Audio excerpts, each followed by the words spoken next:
সম্মানিত আজকের এই আমাদের আগামীতে দুর্গা উৎসবে সাতকানিয়া উপজেলা প্রস্তুতি সভার সম্মানিত সভাপতি, সম্মানিত বিশিষ্ট রাজনীতিবিদ, প্রবীণ রাজনীতিবিদ, পরীক্ষিত রাজনীতিবিদ, জননেতা সাবেক চেয়ারম্যান যারা মুজিবুর রহমান সাহেব, যুগ্ম সম্পাদক চট্টগ্রাম জেলা, সম্মানিত পারভেজ সাহেব, আমাদের হিন্দু নেতৃবৃন্দ এবং উপস্থিত সাংবাদিক বন্ধুরা এবং সর্বস্তরের বিশিষ্ট ব্যক্তিবর্গ, প্রথমে আমি আমার হিন্দু ধর্মের ভাইদের প্রতি আপনাদের ধর্মীয় রীতি অনুসারে আমার সর্বোচ্চ সম্মান এবং শ্রদ্ধা আপনাদের প্রতি রাখছি।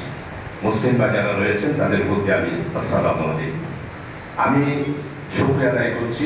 আজকে অত্যন্ত আমি উপকৃত হয়েছি আপনাদের সবার বক্তব্য শুনে। আমরা গত 14 তারিখ চট্টগ্রাম জেলাতেও মত বিনিময় সভা করেছি। তো আমি আজকে প্রথমেই ধন্যবাদ জানাচ্ছি যারা আমাদের মাননীয় প্রধান উপদেষ্টা ডক্টর ইউনূস সাহেবের সাথে সাতকানিয়াতে দুইটা সন্তান চান্স পেয়েছে। একজন হলো আমার আঙ্কেল, আরেকজন হলো রাজীব। দুইজনেই উপদেষ্টার সাথে দেখা করতে গিয়েছিল। এটা আমাদের সাতকানিয়ার অহংকার, সাতকানিয়ার গৌরব। তারা সারা দেশের মধ্যে আমি সবাই বক্তব্যের সাথে একমত এবং যারা বক্তব্য রেখেছেন সবগুলো আমাদের ইউনূস সাহেব নোট করেছেন, সেই অনুসারে কাজ হবে।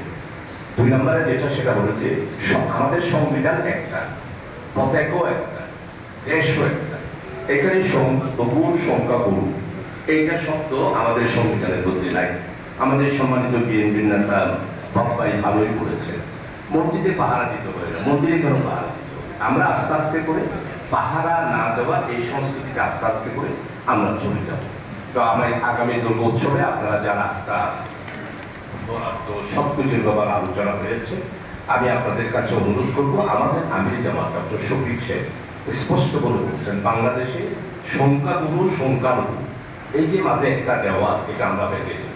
আমরা সবাই মিলে বাংলাদেশ, আমরা সবাই মিলে দেশকে ভালোবাসি, আমাদের পতাকা একটা, আমরা এই দেশেই থাকবো, এই দেশেই বলবো। আমি সর্বাত্মকভাবে আপনাদের পাশে, আমাদের জবান নেতৃবৃন্দরা বলেছেন, আমিও বলতেছি। আমি পুরা চট্টগ্রাম শহরেও যেভাবে করে আমাদের সম্মানিত জেলা প্রশাসক মহোদয়ের সাথে সহযোগিতা করি, আমি ইউনূস সাহেব কথা দিয়ে যাচ্ছি, আমি আপনাদের সর্বাত্মকভাবে সহযোগিতা করব। আর একটা অনুরোধ আমাদের সম্মানিত পারভেজ সাহেবকে করব, আপনি তিনোটা স্পট করেছেন রাজপথ। তো আমার ওদিকে চলতি আমিলাইশ কাঞ্চনা নলুয়া একটা এলাকা আছে, ওখানে যদি একটা ক্যাম্প করতে পারে তাহলে সবাই উপকৃত হবে। আর আপনাদের রাস্তাঘাট যেগুলো আছে একটা বরাদ্দ এসেছে, আমরা আজকে আমি ইউনূস সাহেবের কাছে অনুরোধ করব যে ওনারা যা বক্তব্য রেখেছেন এটার ভিত্তিতে আপনারা রাস্তাঘাটগুলো সুন্দর করে দেবেন।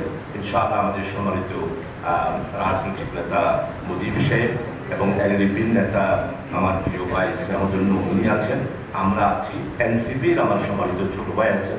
আমরা 4 জনে মিলে ভাগ করে প্রত্যেকটা মণ্ডপে আমরা যাব, আপনাদের প্রতি সহযোগিতা জানাবো।